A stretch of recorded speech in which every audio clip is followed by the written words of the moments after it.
संसारी लोणचे. संसारी लोणचं कसं असतं ते तुम्हाला सांगणार आहे. कारण प्रत्येकाच्या लग्नाला 15-20 वर्ष झाली की संसार मुरतो. पण ज्यांना आता लग्नबंधनात अडकायचं आहे, अशा लग्नाळू मुलामुलींना हा मोलाचा सल्ला किंवा कानमंत्र. मोलाचा सल्ला किंवा कानमंत्र असा आहे की संसार सुरू झाला की कसं वागलं पाहिजे प्रत्येकाने हे त्याच्यातून आपल्याला कळतं.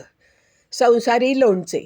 संसारी लोणच्याच्या फोडी आधी करकरतात, मग कुरकुरत का होईना हळूहळू मुरतात. आधी जरा करकरत असतात त्या फोडी, पण मग कुरकुर करत का होईना पण हळूहळू संसारात मुरायला लागतात. नवरा आणि बायको दोघंही जण आधी थोडेसे आपले हे दाखवत असतात रंगढंग, पण मग नंतर कुरकुरत का होईना हळूहळू मुरतात. कडवट शब्दांची मेथी जरा जपूनच वापरावी. आपल्या लोणच्याची चव आपणच का बिघडवावी. शब्द हे मेथीसारखे कडू असतात. जर कडू शब्द वापरले गेले तर समोरच्याचं मन दुखावलं जातं. मग संसारातही तसंच आहे. कडवट शब्दांची मेथी जर जपून वापरली तर जे लोणचं आहे त्या लोणच्याची चव आपण बिघडवत नाही. कडवट शब्दांची मेथी जपूनच वापरावी.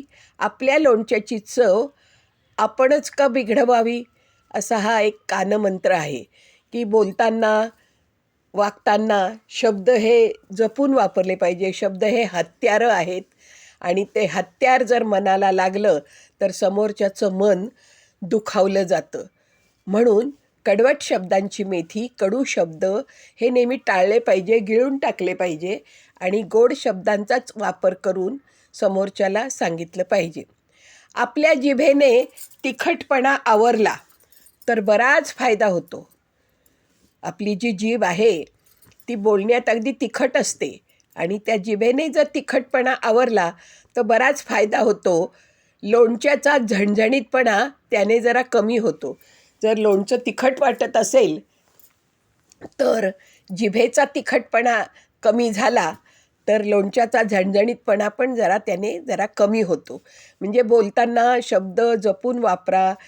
दुसऱ्याला लागेल असे वापरू नका नवरा बायको एकमेकांनी, असं ह्या कानमंत्रात तुम्हाला सांगितलेलं आहे.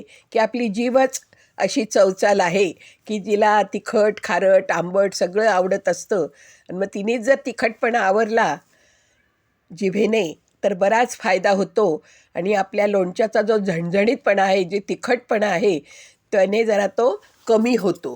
असं हे लोणचंचं तिखटपणा घालवण्यासाठी आपण मोलाचा सल्ला देत आहे.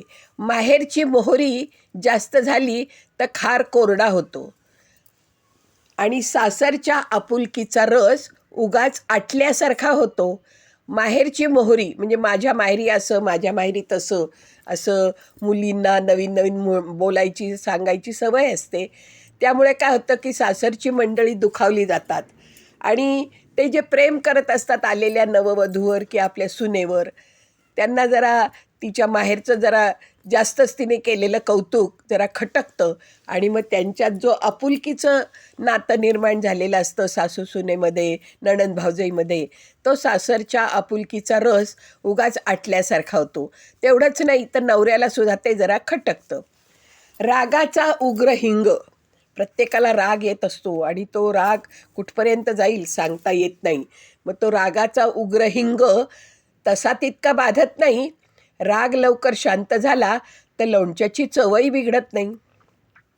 राग आला तरी सौम्य शब्दात आपल्या रागावर कंट्रोल करून समोरच्याला जर त्याची चूक दाखवली, म्हणजेच आपलाही राग लवकर शांत होतो, तर मग समोरच्याचाही राग शांत होईल आणि मग जे संसाराचं लोणचं आहे त्याची चवही बिघडणार नाही.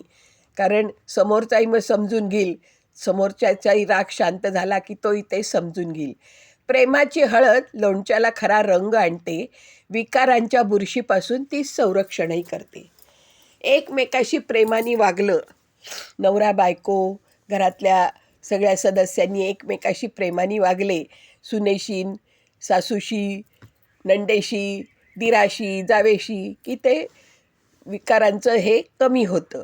समाधानाचं तेल असलं की काळजीचं कारण नसतं. त्या थराखाली लोणचं तसं बरंच सुरक्षित असतं. प्रत्येकानं समाधानाने राहावं, जे आहे त्याच्यात समाधान मानावं, असं जर प्रत्येकाने ठरवलं तर मग काही काळजीचं कारणच नाही. कारण मग त्या समाधानाच्या तेलाखाली, त्या समाधानाच्या थराखाली संसाराचं लोणचं खूप सुरक्षित राहतं. असं हे मोलाचे कानमंत्र तुम्हाला सांगितलेले आहेत. आणि प्रत्येक लग्नाळू मुलामुलींनी हे आपल्या आचरणात आणावे लग्नानंतर. म्हणजे त्यांचं लोणचं संसाराचं लोणचं आहे ते लवकर मुरेल. नाही तर ते जर नासलं तर मग घटस्फोटापर्यंत पाळी जाते. असं हे संसारी लोणचं आपण जशा पद्धतीनं काळजी घेऊ तसं ते दीर्घकाळ टिकते. कारण संसारात प्रेम, आनंद, समाधान मिळवायचं असेल तर प्रत्येकाने आपली पायरी ओळखून, आपले गुण दोष ओळखून, समोरच्याचे गुणदोष ओळखून राहिलं तर मग हे संसारी लोणचं आपोआप मुरायला लागतं. त्याच्यात काहीही घाण वगैरे होत नाही. तर हे संसारी लोणचं आवडलं का तुम्हाला? आणि हे संसार टिकवण्याचे हे मोलाचे सल्ले आवडले का तुम्हाला? कळवा तसं. कॉमेंट्समध्ये सांगा.